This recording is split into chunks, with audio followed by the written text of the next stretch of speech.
What if the biggest royal family mystery was never about titles, money, security, or palace politics at all? What if the real scandal was hiding inside two children's lives, quietly unfolding thousands of miles away from Buckingham Palace, while almost nobody dared to ask the most uncomfortable question of all: what exactly are Archie and Lilibet being told about the family they were born into? Because this week, Levin dropped comments that sent shockwaves through royal watchers, and once you connect the pieces together, the picture becomes far more dramatic than anyone wants to admit. As her clout dwindled, as people lost interest in what she and Harry had going on, she was going to move to the next generation. That was the final card she had to play, Archie and Lilibet. For years, the public conversation has focused on lawsuits, interviews, documentaries, memoirs, security battles, and endless public disputes. But according to Levin, those headline-grabbing controversies may only be the surface layer. Beneath them sits something much deeper, something more personal. Two children growing up inside a version of royal history that many believe has been carefully filtered, edited, and rewritten. And at the center of that growing controversy stands a grandfather who is now 77 years old, battling cancer, while reportedly remaining largely absent from the lives of the grandchildren he rarely gets the chance to see. That reality alone is enough to create heartbreak. But Levin's observations went even further, because while discussing Harry, Meghan, royal events, and the future of the monarchy, she kept returning to one central theme: trust, or rather, the complete collapse of it. And once trust disappears inside a family, everything else begins collapsing behind it. You can't trust her. If she can take any word, she might use it, she might spend it somewhere, she could be paid something because she heard something they said that would be very helpful for her, to talk about it or do a film about it or do something about it. I think you can't trust her. According to the picture being painted by those close to palace circles, this is no longer being viewed as a temporary disagreement waiting for reconciliation. The feeling appears far more permanent, far more final. The argument being made is brutally simple. If private conversations repeatedly become public stories, then eventually people stop sharing private conversations altogether. If family moments become future content, invitations become impossible. If trust disappears, access disappears with it. And that is where Archie and Lilibet become the emotional center of this entire saga. Because every closed door aimed at Meghan indirectly becomes a closed door affecting the children too. Every family gathering that cannot happen, every visit that never materializes, every birthday missed, every holiday skipped, every relationship left undeveloped. The consequences multiply year after year. What makes this especially dramatic is the timing. While King Charles has been navigating health concerns and carrying out royal duties under intense scrutiny, the clock continues moving forward. I think as far as the king goes, he's now calmed down from really wanting to see these children and really wanting to see Harry, because Harry's behaved so badly and they can't stand Meghan. So if they would get her, if they got the children, they would probably have to have her.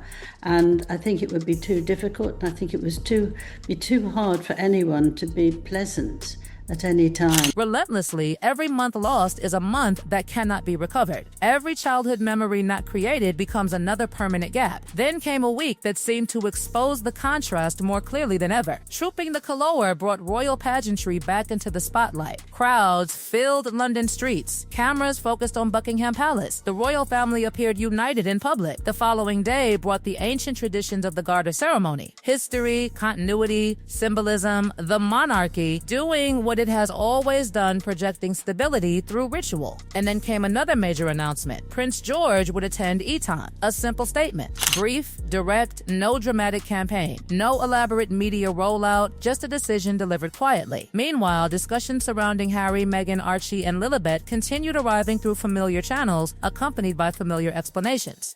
Security concerns, logistics, scheduling, practical difficulties. Yet many royal observers increasingly believe those explanations only tell part of the story. Because behind every official explanation lurks another question. If security is the obstacle, why does the emotional distance keep growing? He asked William if he could help bring up William's children because he feels he didn't want any of them to have the same awfulness in their lives as he has had. And William said, no, you don't. And he said, well, just let me do a bit of it. He said, no, you keep away. I'm not having you anywhere near them. And I don't blame him. Why do the years continue passing without meaningful breakthroughs? Why does every attempt at reconciliation seem to collapse before it begins? The answers appear connected to deeper wounds. Wounds caused by interviews. Wounds caused by accusations. Wounds caused by public disclosures. Wounds caused by books. And perhaps most importantly, wounds caused by the feeling that private family matters stopped being private long ago.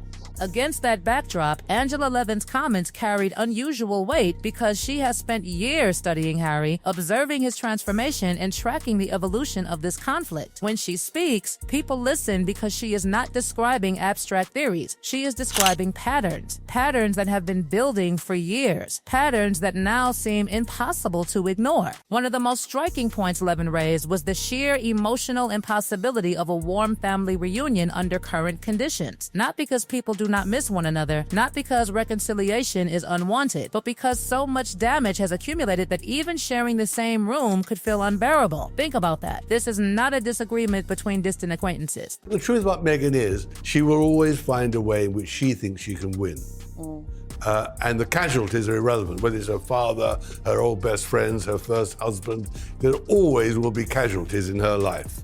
The question is, when will Harry become the casualty? This is a conflict involving family members who once shared holidays, private jokes, childhood memories, grief, celebrations, and decades of history. Yet now, according to Levin's assessment, the emotional scars are so deep that the atmosphere surrounding any reunion would be dominated by tension before anyone even sat down. And perhaps that is the most tragic part. The king may want to see his grandchildren. The grandchildren may one day wish they had known their grandfather better. But wanting something and achieving it are two very different things, because every conversation about Archie and Lilibet eventually circles back to the same unresolved issue. Trust, who lost it, whether it can be rebuilt, and how much time remains before opportunities disappear forever. Continuing from part 1, the revelation that truly stunned royal watchers was not about a public appearance, a legal dispute, or another headline-grabbing interview. It was about trust between two brothers. Trust that, according to Angela Levin, may now be beyond repair. The reported message from William was devastating in its simplicity. Keep away. Not later, not perhaps, not after more discussions. Simply keep away. And what made the claim hit even harder was Angela Levin's reaction. She has kept on and on and on and on.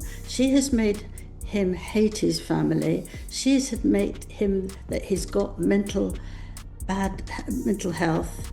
And actually, you can do that. You can have a person in your life who tries to drown you and make everything awful. And she hasn't tried to make him better. There was no shock in her voice, no outrage, no hesitation. Just a conclusion that suggested she believed William's position was entirely understandable after everything that has happened. That is where the story becomes emotionally explosive. Because if Harry truly wanted to play a larger role in the lives of George, Charlotte, and Louis, then his request reveals something fascinating. It suggests that somewhere beneath the public battles, he still sees something valuable in the family structure William and Catherine have created. A stable household, close relationships, shared experiences, the very things that now appear missing from his own children's connection to the wider royal family. But William's reported answer tells a different story, a story about protection, about boundaries, about a future king determined to shield his children from drama, publicity, and uncertainty. And according to Levin, that decision was not rooted in hatred. It was rooted in caution. The deeper irony is impossible to ignore. Harry was reportedly seeking access from a position where trust had already been shattered publicly through interviews, documentaries, and memoirs. The same actions that may have helped tell his side of the story also created consequences that continue echoing years later. He is scared of her. He does what she wants. And he tries to fill in what she wants him to go off somewhere. He'll do that. But he's scared of her. He's frightened of her.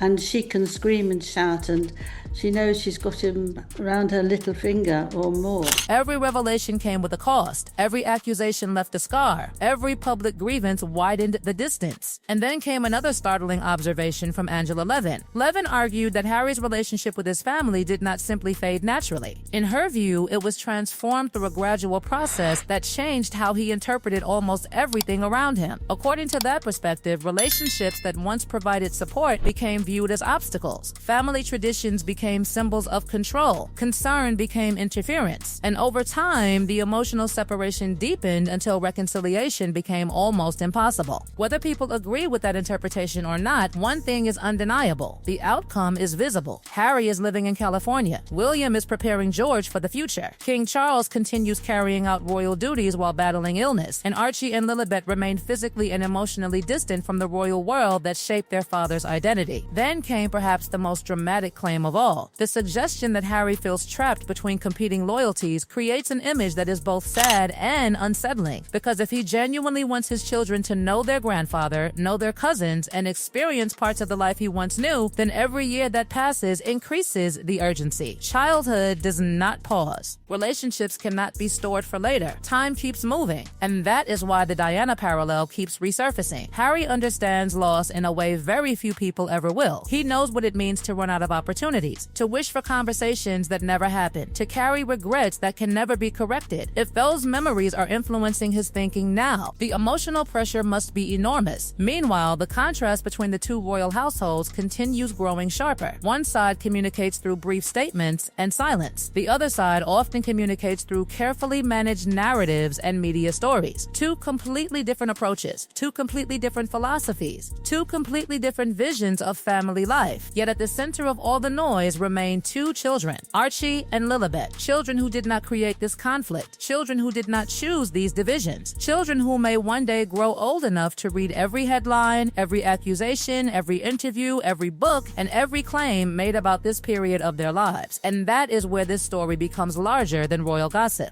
Because one day those children may ask questions, difficult questions, questions nobody around them will be able to avoid forever. Why did relationships disappear? Why were opportunities missed? Why did time keep passing without reconciliation? The answers may be complicated. The emotions may be uncomfortable. But according to Angela Levin, the countdown is already underway. King Charles is 77. The years are moving quickly, and every season that passes without meaningful change makes the distance harder to close. For now, the royal family continues forward. Public events continue. Traditions continue. Announcements continue. Life continues. But beneath the ceremonies, photographs, and headlines, a far more personal drama may still be unfolding. A grandfather waiting, a son wrestling with regret, a family divided by years of distrust, and two children who may eventually discover that the greatest royal mystery was never about crowns or titles at all. It was about time.